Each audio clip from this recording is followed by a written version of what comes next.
দাদা একটু মিষ্টি মুখ করুন। মিসেস চ্যাটার্জি, মিষ্টি মুখ করার জন্য আজকে এখানে আমি আসিনি, ওটা না হয় অন্যদিন করব। আজকে যে কাজে এসেছি সেটা মিটিয়ে নি। Daddy daddy I must say তুমি একটু বেশি রিয়্যাক্ট করছো। দেখো বিবেক কি না কি বললো তাই জন্য তুমি এইভাবে রিয়্যাক্ট করবে? Please Shreya, please. তুমি নিজেও জানো যে বিবেক বাজে কথা বলার ছেলে নয়। ও মানে বিবেক বাজে কথা বলতে পারে না, অথচ আমি এসব কাজ করতে পারি। শ্রেয়া, তুমি আমার একমাত্র সন্তান। তোমার মা ছিল না বলে তোমাকে আমি নিজের সর্বস্ব দিয়ে মানুষ করেছি। কোনো কিছুর অভাব রাখিনি তোমার জীবনে।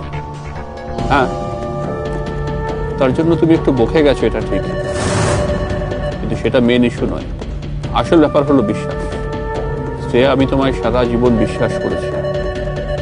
সেদিন তোমায় বিশ্বাস করেছিলাম বলেই জেল থেকে ছাড়িয়ে নিয়ে এসেছিলাম, কিন্তু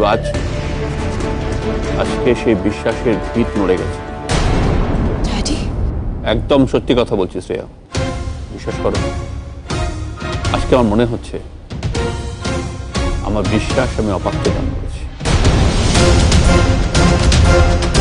আমার বিশ্বাসের ভুল সুযোগ নেওয়া হয়েছে।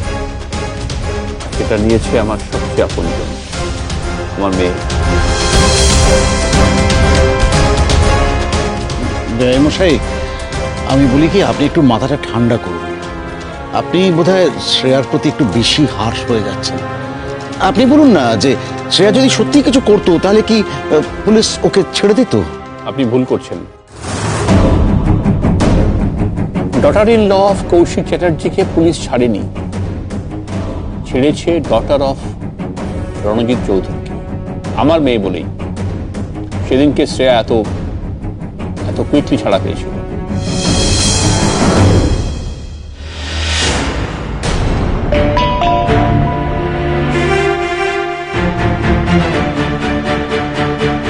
ওই তো ওরা এসে গেছে। এসো নন্দা, এসো।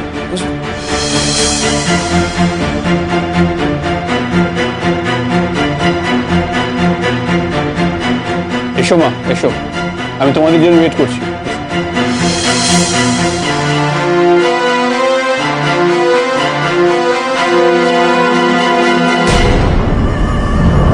বসো।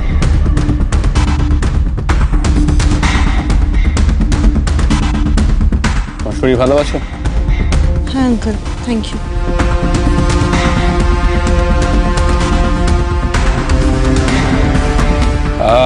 আমি তোমাকে কয়েকটা প্রশ্ন জিজ্ঞাসা করব। সেই প্রশ্নগুলোর সঠিক উত্তর আমি তোমার থেকে এক্সপেক্ট করছি। নন্দা, ভয় পেও না। শাস্তি যার পাওয়ার তাকে শাস্তি পেতেই হবে। তুমি আমাকে নিজের বাবার মতো মনে করো।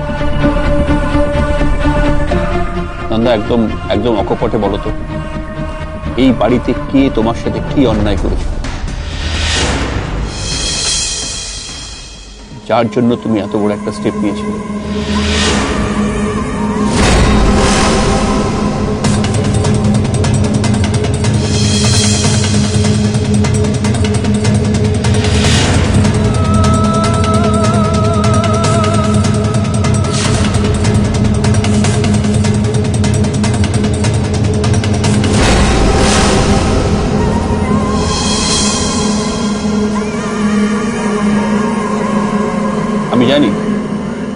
আমি জানি তোমার মধ্যে অনেক ঝড় চলছে নন্দা, যার জন্য সব স্মৃতি মনে পড়ছে, তাই তো?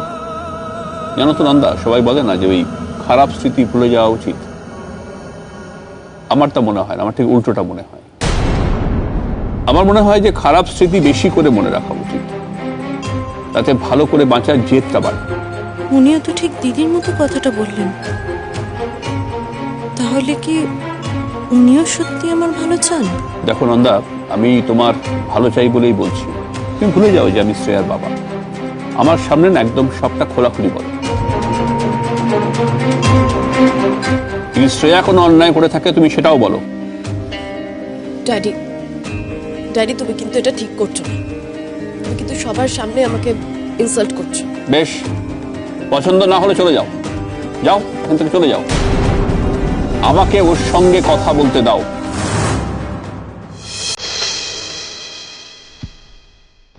আঙ্কেল, আপনি হয়তো পুরো ব্যাপারটাই ভুল বুঝছেন।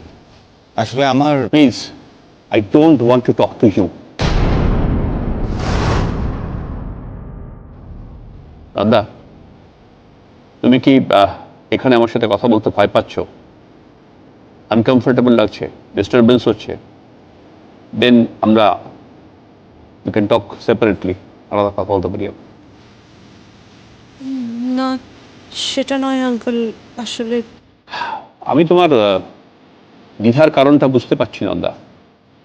আমাকে বিবেক অনেকটাই বলেছে, তবুও আমি তোমার মুখ থেকে সবটা শুনতে চাই। বলো আমা, বিক্রম তোমার উপর টর্চার করেছে?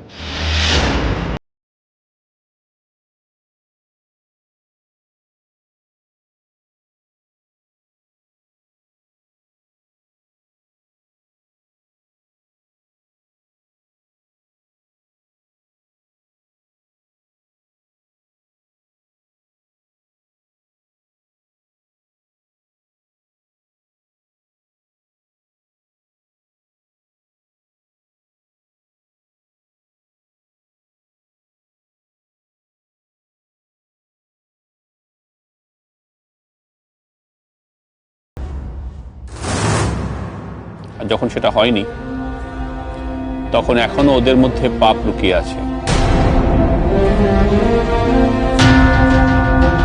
নন্দা, প্লিজ বলো।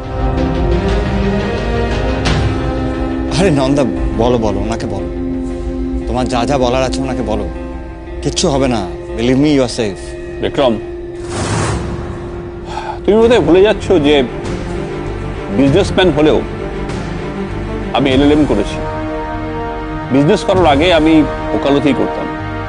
যদি এটা কোর্ট হতো তাহলে বলতাম যে তুমি উইটনেসকে ইনফ্লুয়েন্স করছো।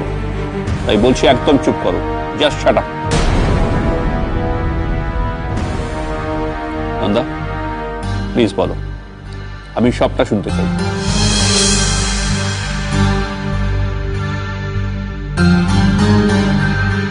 নন্দা কিছু বলছে না কেন? ওসব সত্যি বলে দেবে না তো?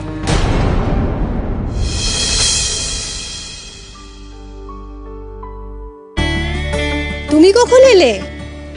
এই তো একটু আগে। আচ্ছা, বিকেলে তোমার একটা অপারেশন ছিল না? ওটা ক্যান্সেল হয়েছে। তুমি তোমার কথা বলো তো, কি খবর তোমার বাড়িতে? আর হিন্দুর খবর কি? সব বলবো।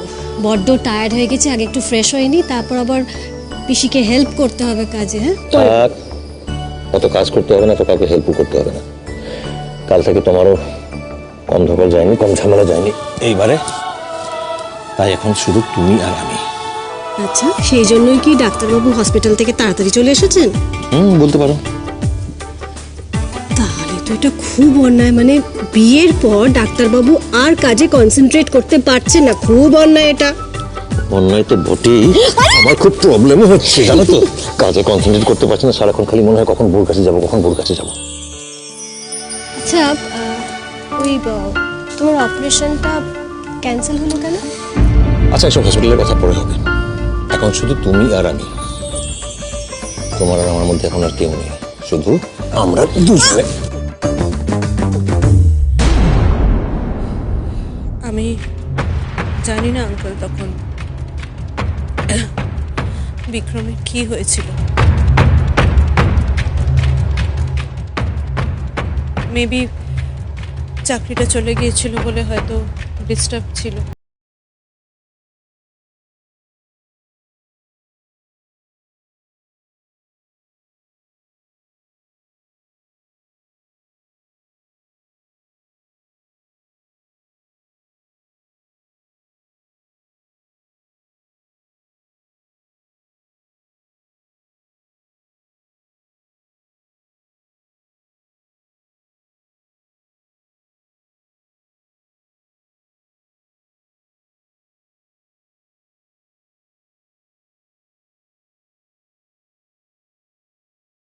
জন্য কিন্তু আঙ্কেল আমরা মানে আমার বাপের বাড়ি বা বাপের বাড়ির ব্যবসা এরকম অবস্থা নয় যে আমরা বললেই এক ঝটকায় 25-30 লাখ টাকা দিয়ে দিতে পারবো। এই শোনো, একদম মিথ্যে কথা বলবে না। বিক্রম তোমাকে চাপ দিয়েছিল টাকা এনে দেওয়ার জন্য? একবারও না। তুমি ওকে বলেছিলে যে তুমি নিজের বাপের বাড়ি থেকে টাকা এনে দেবে, আর আমি তো বলেছিলাম আমার ড্যাডি বিক্রমকে টাকা দিয়ে দেবে। কিন্তু না, তুমি আগ বাড়িয়ে বলেছিলে যে সেই টাকা বিক্রম যাতে না নেয়, তুমি এনে দেবে সেই টাকায় বিক্রম। কি বলনি? হ্যাঁ হ্যাঁ শ্রেয়া বৌদি, আমি বলেছিলাম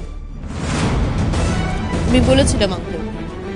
আর তার কারণ হচ্ছে আমি চাইনি যে আমার হাজবেন্ড আপনার কাছে হাত পাতুন। আমি এই ফ্যামিলির একজন মেম্বার হয়েও আমি চেয়েছিলাম নিজের জায়গাটা এস্টাবলিশ করতে এই ফ্যামিলিতে। আর সেটার থেকেই আমি বলেছিলাম যে আমি নিজে টাকার ব্যবস্থাটা করব।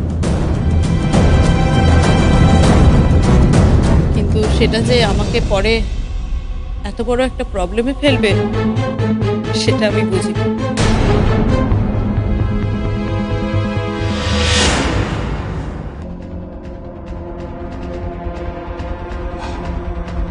বুঝেছি।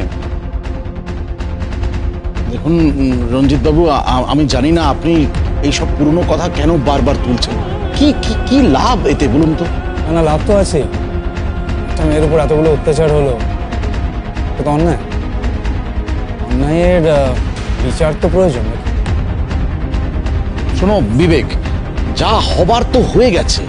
দেখো, লেবু যত কচলাবে তত কিন্তু তেতো হয়। দেখো, ওদের জীবনের ডার্ক ফেজ তো ওরা পেরিয়ে এসছে না, তাহলে আবার নতুন করে এসব কেন শুধু শুধু? আর যদি সবটা পিছনে ফেলে না এগোতো ওরা, মানে আমি বুঝলাম না কি কি বলতে চাইছেন আপনি? মানে ধরুন যদি নন্দা ওর কমপ্লেইন উইথড্র না করতো, যদি কেসটা কোর্টে যেত সেকশন 498A, কি করছেন আপনারা?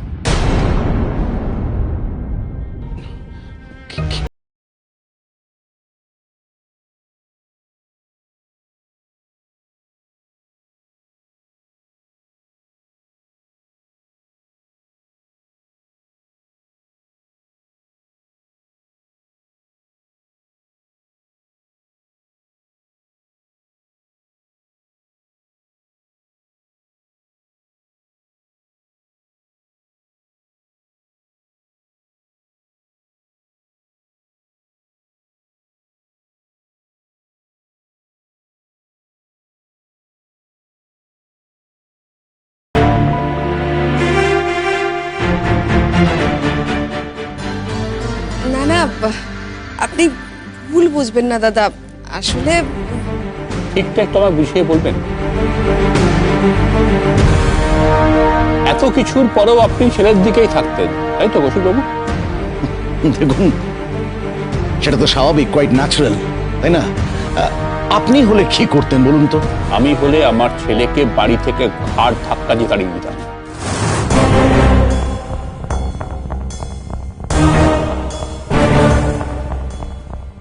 আমার ছেলের বউয়ের পাশে থাকতাম। আমি বাবা হয়ে আমার ছেলের বউয়ের পক্ষে সাক্ষী দিতাম, কারণ আমি অন্যায়ের সাথে আপোষ করি না।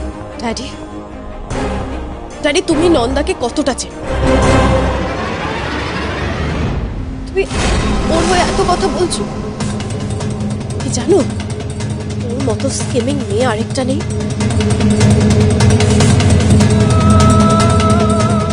নিজের দিদির যার সাথে বিয়ে ঠিক হয়েছে তাকেই ও বিয়ে করে নি। ও স্কিমিং হোক আর যাই হোক, কারো রাইট নেই ওর উপর অত্যাচার করার। আচ্ছা নন্দা, এতক্ষণ তুমি যেটা বললে শুধু বিক্রমের সম্বন্ধে বললে, শ্রেয়া তো ছিল বাড়িতে, ও কিছু করেনি?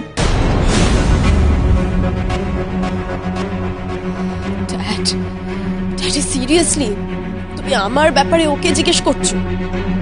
ওর মতো একটা ওর ক্লাস মিথ্যেবাদী মেয়ে। শ্রেয়া প্লিজ।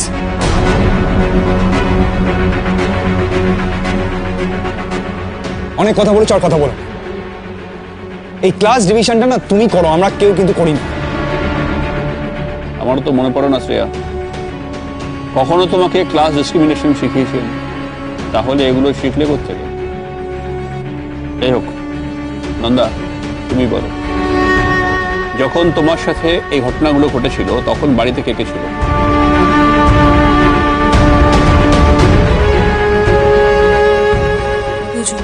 ব্যাস, আমার আর কিছু জানার নেই নন্দা।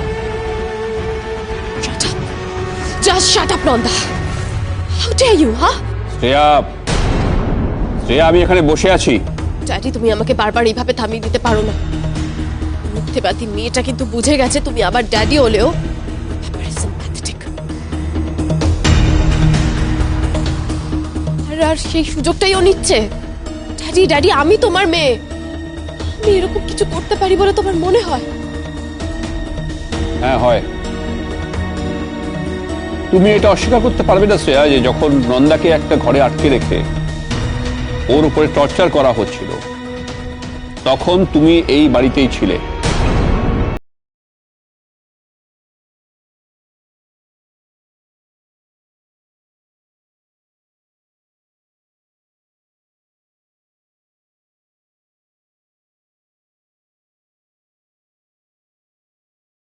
কোনোটাই করোনি। তার মানে তুমি ছিলে পার্টনার ইন ক্রাইম। হয় তুমি বিক্রমকে ডিরেক্টলি হেল্প করেছো, না হলে ইনডিরেক্টলি হেল্প করেছো। না ড্যাডি, আমি কিছু করিনি। যা করেছে ওই বিক্রম করেছে।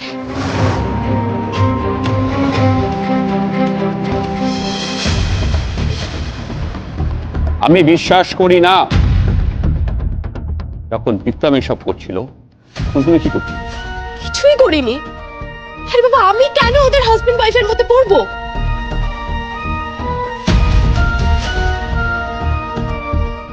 বাবা, কথাটা বলতে তোমার লজ্জা করছে না শ্রেয়া? শ্রেয়া প্লিজ এবার একটু চুপ করো। শোনো, তুমি যে মিথ্যে কথা বলছো না, এটা আমরা প্রত্যেকে জানি, প্রত্যেকে বুঝতে পারছি। হ্যাঁ, বিক্রম অন্যায় করেছে ঠিকই, কিন্তু একইভাবে তুমিও সমান অন্যায় করেছো। কারণ বিক্রমকে তুমি উস্কেছো, নন্দার ওপর তুমি টর্চার করেছো। একদম চুপ, একদম বাজে কথা বলবেন না। শ্রেয়া, ভদ্রভাবে কথা বলো, আমার মায়ের সাথে কথা বলছো, এটা মনে রাখো।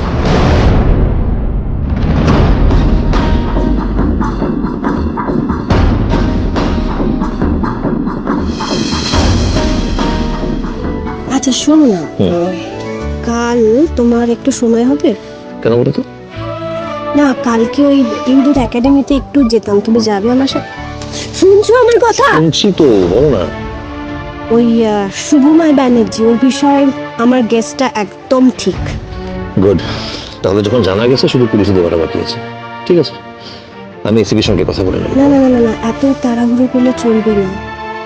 ওই শুভময় লোকটা খুব একটা সুবিধের নয়। যদি কোনোভাবে ইন্দুর ক্যারিয়ারে এফেক্ট করে, কারো ক্যারিয়ার নষ্ট হবে না, চ্যাম্পিয়নের তো নয়, কিন্তু চ্যাম্পিয়নের দিদি এতক্ষণে যা করছে তাতে কিন্তু একটা মস্ত বড় কেলেঙ্কারি হয়ে যাবে বলে দিলাম। আমি কি করলাম? এই যে কিছু করছো না, এটাই তো সমস্যা। একদম পাত্তাই দিচ্ছ না আমাকে তুমি আজকাল। আমি তোমাকে পাত্তা দিচ্ছি না? হ্যাঁ, দিচ্ছ না তো। আচ্ছা ঠিক আছে, আমি একটু ফ্রেশ হয়ে নিই। হবে না, এখন যেন ফ্রেশ হবে না। ছেলে মানুষই করো না আমি তো প্লিজ। ছেলে মানুষ, তুমি জানো না? আমি যাচ্ছি, আমাকে ফ্রেশ হতে হবে। এটা কিন্তু ভালো হলো না বলছি।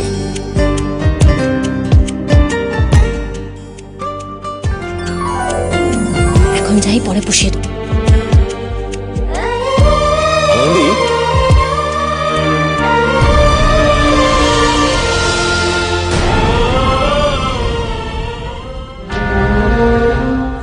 কি হচ্ছে এটা? পেশেন্টরা আমাকে অবিশ্বাস করছে কেন? কেন এরকম হচ্ছে?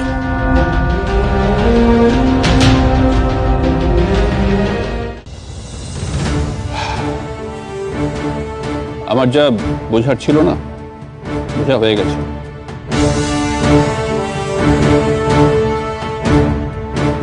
নন্দা, আমি শুধু একটাই কথা জিজ্ঞাসা করব, কমপ্লেনটা তুলে নিলে কেন? ভয়ে? নাকো প্রেশারাইজ করেছিল? না আঙ্কেল, ভয় নেই। তাহলে আসলে সেদিন হসপিটাল থেকে বাড়ি এসে আমি জানতে পারি যে আমি pregnant. Congrats. Thank you uncle. আর সেই সন্তানের জন্যেই আমি ডিসাইড করলাম যে আমি বিক্রমকে এবং নিজেকে আর একটা চান্স দিতে চাই, আবার নতুন করে সবটা শুরু করতে চাই। সেই সন্তানের কথা ভেবে যদি বিক্রম পাল্টে যায়, একটা ভালো মানুষ হয়ে যায়। আর এমনিতেও আমি চাইছিলাম না যে আমার সন্তানের বাবাকে কেউ ক্রিমিনাল বলুক। বুঝেছি। আঙ্কেল, আমি আমার জীবনে অনেক ভুল করেছি, অনেক। আর বিক্রম, তাই আমি আমাদের দুজনকে আবার একটা সুযোগ দিতে চাই, আমাদের বাচ্চাটাকে একটা সুন্দর জীবন দিতে চাই।